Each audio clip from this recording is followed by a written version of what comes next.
కొండబాబు గారు క్లుప్తంగా.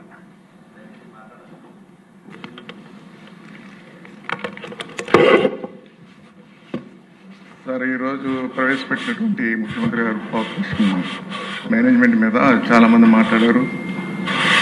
అయితే ఈరోజు ముఖ్యమంత్రి గారు ఎప్పుడు ఏది తలపెట్టినప్పుడు కూడా ఫస్ట్ అందరూ ఆశ్చర్యంగానే ఇది జరుగుతుందా అన్నట్టుగా మాట్లాడిన సందర్భాలు ఎన్నో ఉన్నాయి.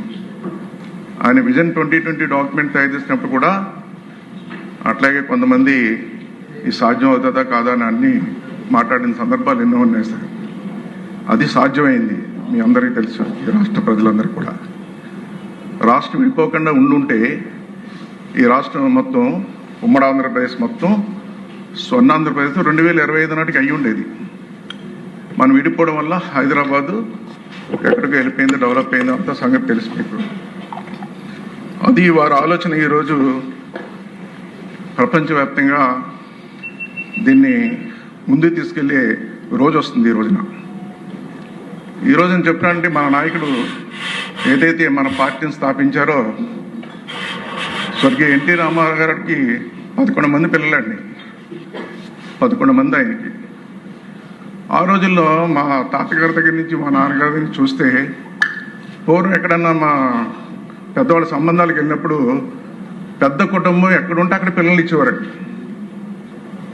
పెద్ద కుటుంబం చూసుకునేవారండి, డబ్బున్న వాళ్ళు కాదండి, పెద్ద కుటుంబం.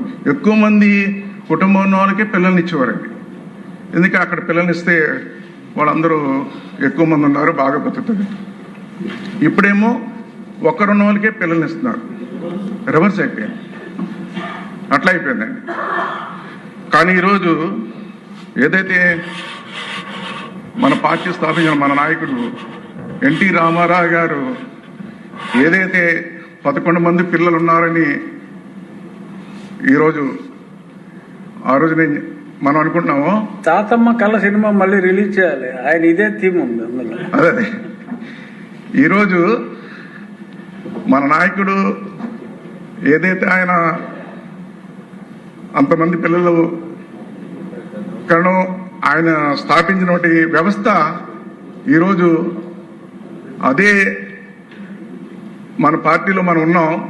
మన నాయకుడు చంద్రబాబు నాయుడు గారు ఎక్కువ మంది పిల్లలు ఉండాలి అని ఏదైతే ఈ రోజున తీసుకున్నారో, దీనికి ఆదర్శం మన ఎన్టీ రామారావు గారు అవుతారని సందర్భంగా తెలియజేస్తున్నా. ఆయన ఆదర్శంగా తీసుకోవాలి ఈ రోజున. ఆ విధంగా తీసుకుని ముందుకెళ్తే, ఇది ఎప్పుడు వారు ఏది తలపెట్టినప్పుడు కూడా అండి, చెత్తలో సంపద ఉంది, చెత్త నుంచి సంపద సృష్టించవచ్చని చెప్తే ఎటకరించేవారండి. మేము కూడా ప్రజల్లో చెప్తే అది ఈ రోజు నిజమవుతుందండి. ఈ రోజున ఆ చెత్త నుంచి సంపద సృష్టిస్తున్నారు ఈ రోజున మన రాష్ట్రంలో. ఈ రోజున అలాగే ఆయన ఏది తలపెట్టినప్పుడు ముందు అవతల వాళ్ళు ఎటకారంగా మాట్లాడేవారు. ఆ ఎటకారాలన్నీ కూడా ఈ రోజు నిజమవుతున్నాయండి. ఏదైతే చంద్రబాబు నాయుడు గారు నిర్ణయాలు తీసుకున్నారో ఈ రాష్ట్రం కోసం, ఆ నిర్ణయాలన్నీ నిజమవుతున్నాయి. ఇది కూడా ఈ కళ వారు ఏదైతే కలగంటున్నారో ఈ కళ నిజమవుతుంది. దీనికి మనం అందరూ కూడా సహకరించాలని సందర్భంగా తెలియజేస్తున్నాం.